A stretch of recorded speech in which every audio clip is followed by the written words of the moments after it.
Hello and welcome to a Kooky corner of YouTube, where today I'm going to show you how to make these little needle book cases so you can keep your needles nice and safe.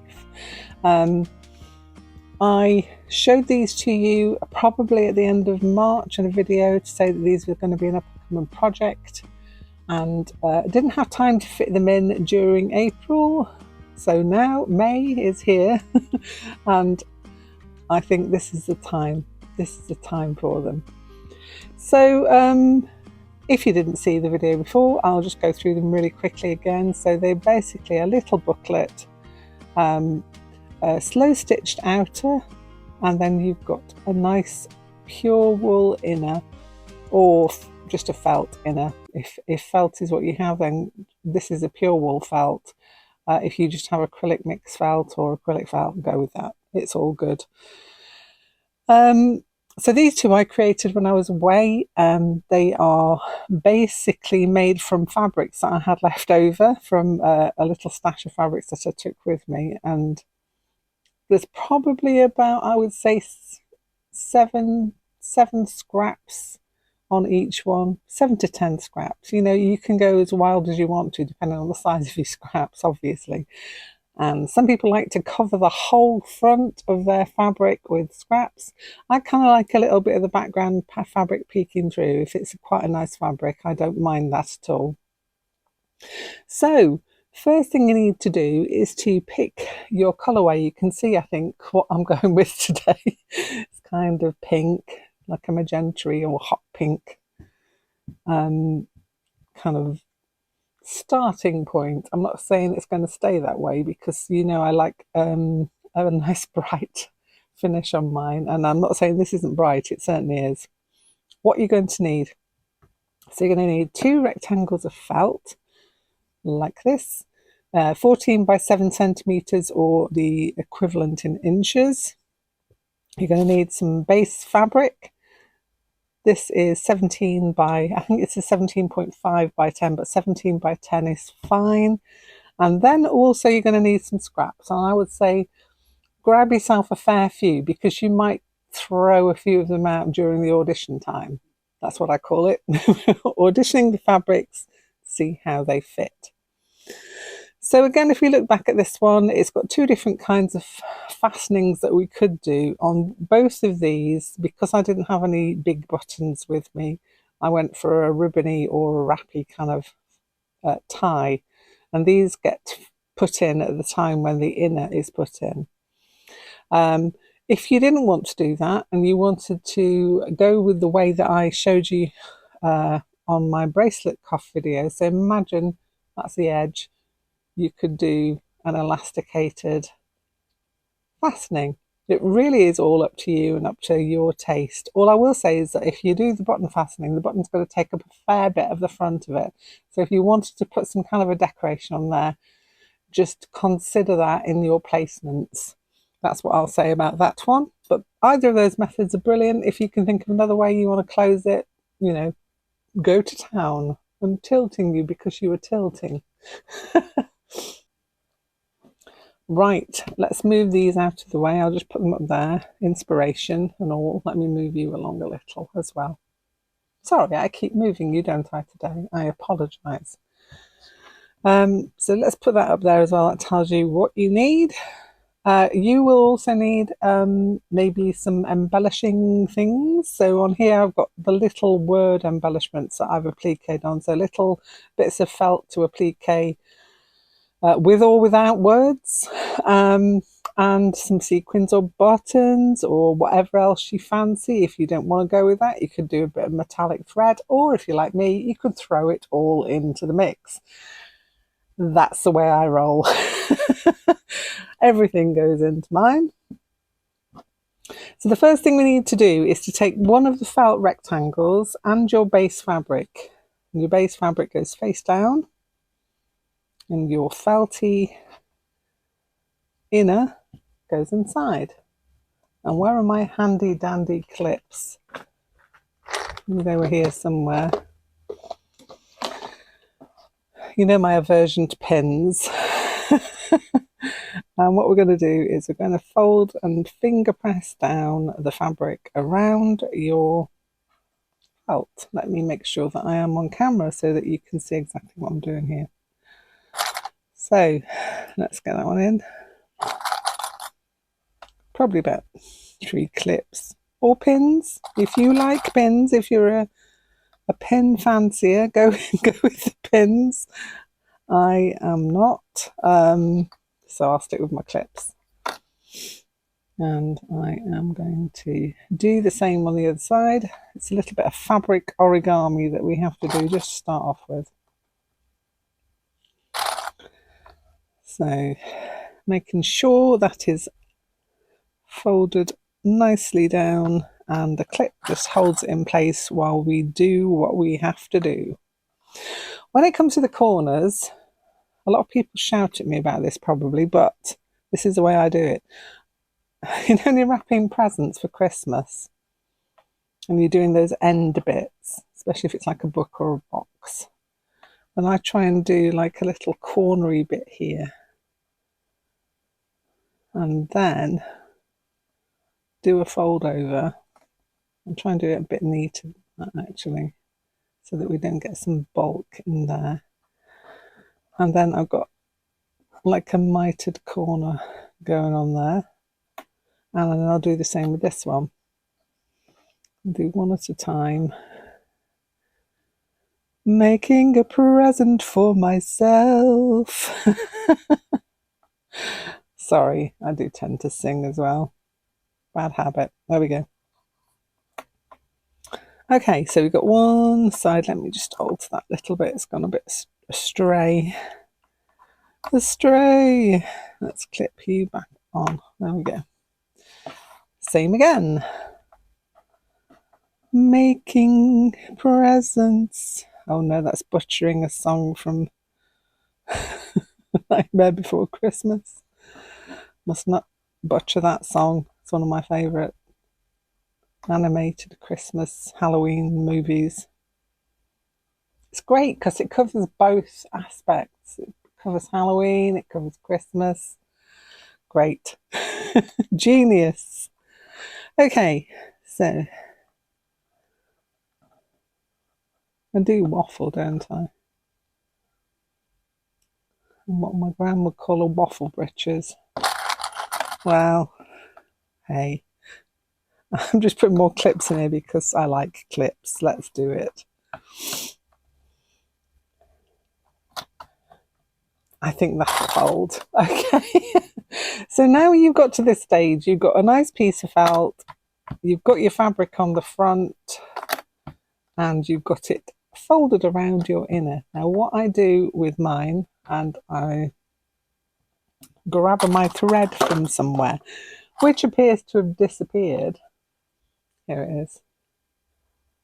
Magically already threaded. I just need to pop a knot in it. You're tilting again. Let me move you. Having a mad moment. It's thundering here at the moment in deepest, darkest Devon. It's been a beautiful morning, but we've had thunder warnings, so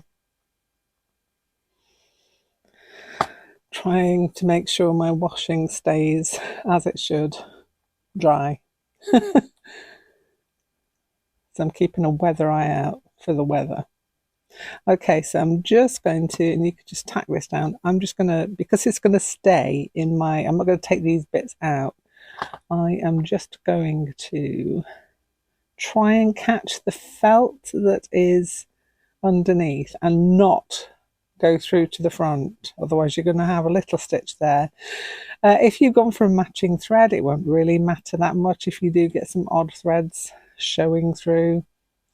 But I like to do this, I have found, because it gives me a free hand at just playing around with my scraps when it comes to the fun bit. So I actually quite like this bit. I quite like the utility stitches. I have a fondness for them. And these I'm not going to show because we will be putting a piece of felt over the top. So it's just really like a little I don't know, what do you call it, just kind of a tacking down over stitch, but not with any thought in mind to how beautiful it's going to look. Just a case of getting this fabric held down and out of our way so that we can play around with scraps, which is what we're here for, isn't it? Yes, it is. I'm here for playing around with scraps. I'm sure you are too. So yeah, this goes all the way around your fabric. When you have done that, you will have a nice base piece to work with, which you can then take the clips out and you'll have a nice free piece to work with. So I suggest you go off and enjoy a little bit of sunshine, an audiobook or a podcast, and stitch around your fabric just to make sure that it is nice and safe and secure and it's not going to move around when we do all the lovely things that we're going to do to it. So it's going through that layer, that top bit, and the felt underneath, and trying not to go through to the front. That's the little tip I'll give you. If you go for a matching thread though, and it does go through to the front, it doesn't really matter. So just go with it, see what you end up with, and come back here and we'll go to the next part. So you're back with me, and what we should have is a little rectangle which is covered of felt. This is covered with your base fabric, and you can see here that I have already been playing around with my little scraps, and we're going with a greeny, pinky, yellowy kind of a colour scheme. On these two I kind of went with a green background. I've got a pink background on this one. So you can see that I've laid out all my pieces, and I've got 1, 2, 3, 4, 5, 6, 7, 8, 9. Let me try that again. 1, 2, 3, 4, 5, 6, 7, 8, 9 pieces of fabric. I've also got some little embellishment pieces here. Can't remember which way around that goes. Yeah, that way. Or is it that way? No, it's the other way. Anyhow, this is what I'm going with. So these bits I'm not going to put on just for now. I'm going to take those off just for now because they're going to be added on afterwards, some embellishments. So this is what I'm going with. So you can see I've got some of my base fabric showing through. If you want to cover the whole of yours, you know, just be my guest. Go to town, do what you do. I've got my needle, my Sashiko needle, loaded up with 2 lengths of embroidery floss, at 2 strands of embroidery floss, and I'm going to attempt to wing it across. I have got my beauteous stitch, little glue stick somewhere, but you know what? I'm just going to go with it. I'm just going to wing it across. And what I'm going to do is I'm going to do a running stitch through my fabric. You can gather stitches onto your needle if you want to. I'm just going to go all the way across my fabric, just doing a simple running stitch. And if you want to gather a couple on at the same time, you can do. So what I'm going to do with that stitch is I'm going to go across and just up and down until I've filled the whole of my piece and held down all my bits of fabric. If we look at this one, you can see it's probably about half, maybe just over half a centimetre apart with the rose. I went with that one. So I'm probably going to do the same again with this one. So literally the next part is running stitches all the way across. You can take a nice relaxing moment and a cup of tea, sit and just enjoy the process of zoning out and stitching. With my zoning out, I am currently listening to an audio book, and I'm trying to remember the name. I think it's called The Invisible Life of Addie LaRue by V.E. Schwab. So that's the one I've got on at the minute. I'm not sure about it. I thought I'd try it and see. So that's the one I'm listening to at the minute, and I will go and stitch this, and then we can both come back together to look at another part of our beautiful needlebook. Okay, so now we are back, and hopefully you will have gone up and down your piece with your running stitch, and you will have a piece that looks not like this but similar to this. So the next thing that we need to do is to get all those little bits and pieces sewn down, and how I do that is with a simple overstitch around all the pieces that I want to make sure do not move from my fabric. So you can go with contrasting colours of thread on this one. I like to pick out different colours to match the squares that I've got on there, or to contrast with them. So for example, that one, it isn't a white thread. I've just gone with a blue one just to make it stand out. It depends on what you want. What do you want to give emphasis to? If you want it just to blend into the background, then pick a colour that's similar to your square. If it's got varying colours, then pick one of the colours out of it to go around with. Where you have overlaps, obviously you just overlap, you just stitch around the top of the overlap. So the top fabric that's on the top, you do the round that bit. Don't worry about the one bit underneath. That will all be quite securely held down with the stitches that you put in. So that's the next thing. So I'm going to grab my box of threads out now. Bear with. Some of them in this box. I'm also causing havoc. Let me take you up a little bit. See the detritus on my desk here. Let's move that out of the way, and I can get my thread box on here. So I've got varying things on here that I want to use in mine. I have these beautiful threads by an Etsy seller. Well, they've got their own website. They're called Oliver Twists, and they do these beautiful variegated threads, which are just so lovely. They're a little bit thicker than usual, but I quite want to incorporate both of those into my piece because I love them. So I'm going to grab those out. Now, I don't know whether I'm going to use this for decorative stitches or if I'm going to use them for going around the outside. Maybe for decorative, perhaps, because there are two elements. This is the bit that goes around your fabric and then the bits you fill in with. Let's see what else I have here I'd like to put in. So delving into my box.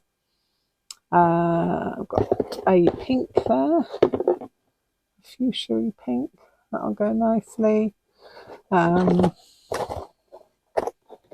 Do have a nice, in this set by Kate from the last Homely House. This is the slow stitching kit of Aurifil threads that Kate has gathered together. I do like these. I can never get into this box. Here we go. Open it out, and I've got a nice green in there that I want. So I want that green, and I think I might go with that goldeny yellow as well because I like that. Now the other colour that I like here is this variegated thread, so I'm going to drag some of that out as well. Or am I don't know. Kind of feeling this one more. Let's go with that one. So those threads I'm going to be working with.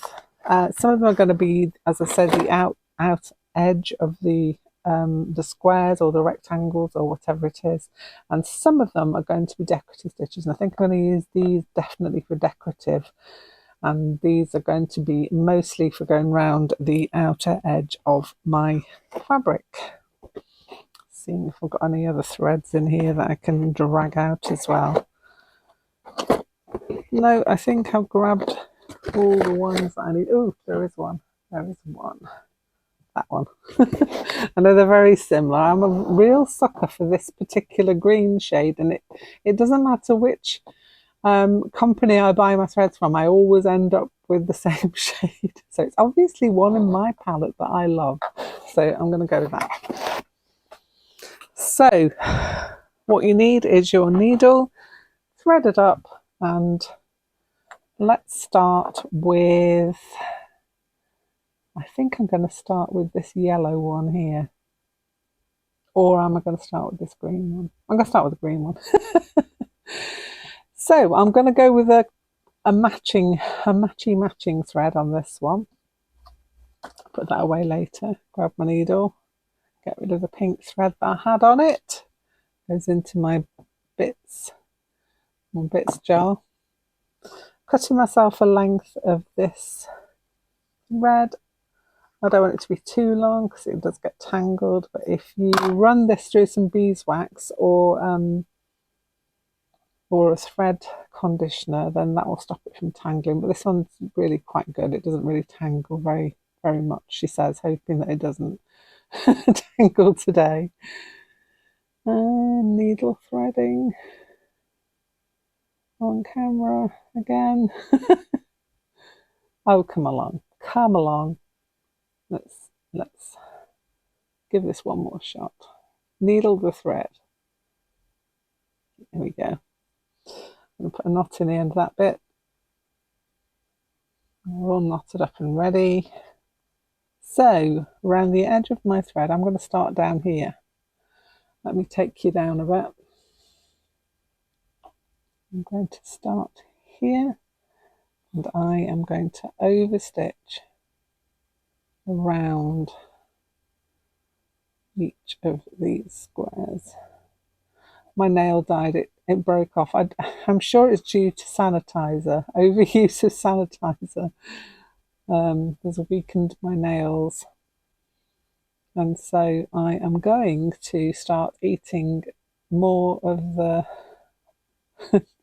squares of jelly. This is one of my mum's things. She said, every day, if you eat a cube of jelly, from the jellies that you melt down to make big jellies, if you eat a cube of jelly, then that will strengthen your nails. And do you know what? She's not wrong. It does help. So it's also got quite a bit of sugar in it. I could literally just take a supplement, which is probably a good idea as well. But a nice cube of jelly every day, as my mum said, would be great. So I've oversewn that edge there. Now, usually if you're going to go around a square, you just continue around it. Because I'm going to do a blanket stitch on this top edge, I'm lazily not going to bother with that because it's going to get too crowded with stitch. So I'm going to leave that there and then rejoin it there and go down that edge there. But you get the gist. This is what we're going to do around all the pieces. If it's close to an edge, like this one, maybe not that one, but like this one for definite, leave that edge be, and then that will get enclosed with the blanket stitching that I'm going to go around. If you're not going to blanket stitch, then obviously you can continue and do that, but I'm going to blanket stitch because kind of like the finish it gives, and I'm thinking I might use one of these to do it with. So yeah, so you can have a nice afternoon of stitching or a nice couple of days of stitching now to get all of your squares in and done, and then we'll be doing the embellishments when I come back. For you it will be a second, so see you then. And so we're back on my desk. Well, I don't think you're on my desk. I'm sat at my desk. This is on my desk though, and I have gone around all the squares apart from that one, which I've just noticed. I missed that one. I will do that. But I just wanted to show you the other things that you need to then do once you've got all your squares on. You need to add in some decorative bits into your squares. Now you can choose to leave them blank, and for this one, because it had a little motif of a cupcake in it, I decided to stitch it. And then I just simply added in some sequins and some beads to decorate that particular area. This one I went down in a running stitch. It's kind of like a seed stitch rather than a running stitch specifically with that one, just to cover in the fabric. And then on the top of that I did some metallic stars. Down here I did a couple of rather large cross stitches. That's not on a square itself, that's kind of in a gap in the fabric, and I just wanted to add that in there. This one was running stitches down. This one was a spiral. I love to do spirals and things. I like stitching a spiral, and that's a nice way of adding in some detail. And you can also do a similar thing with a thicker thread if you wanted to as well. You can see very much a similarity in the things that I've done, but I've done them in different ways, so in different fabrics. But the heart still stands with its little star, a little metallic star. So in certain ones, in certain parts of your background, you might want to add in things like that. So I showed you earlier what I have here, and I think I kind of had that just not inside the, maybe it was further up, not specifically inside any of the squares, but kind of hovering in a little gap between three.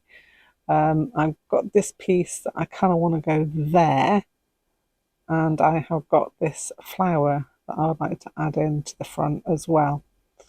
So those are all going to go on, and then I'm going to decide what I'm going to put in the bits that don't have embellishment on them. So I'm going to choose one of the downward running stitches, cross stitches, spirals. If you have any other stitches that you like to use, that you like to fill in with, be my guest. You could even stitch a little stalk on this flower if you had like a flower head, and then just some, which I'm going to actually do with this one. I'm going to stitch a little back stitch stalk and then some leaves on there. Let's see if I can find somewhere where I've done that on something to show you. Underneath all my oh, tin went there, it's okay. Like that one. Kind of like that one, add a little button detail in. I don't need to on this one specifically because it's an actual embellishment of a flower. So that's what I'm going to do with mine. So that's what we need to do now. So if you would like to now go ahead, finish all your details off, and then I will be back tomorrow to show you how to add in the middle your fastenings and the specific things we need to do to add in your inner leaf, and I'll go through that tomorrow. In this one as well, I also added in a little pocket, which is quite handy because it's got my needle thread around it. Could have done with that earlier. So yes, that's what we're going to do to finish up today. Want you to add in your details, add in your embellishments, and then tomorrow I'll show you how this piece can become a finished piece. Hope you're enjoying this, hope you're enjoying having a look at the details of how to make this, and I will see you again tomorrow. Bye for now.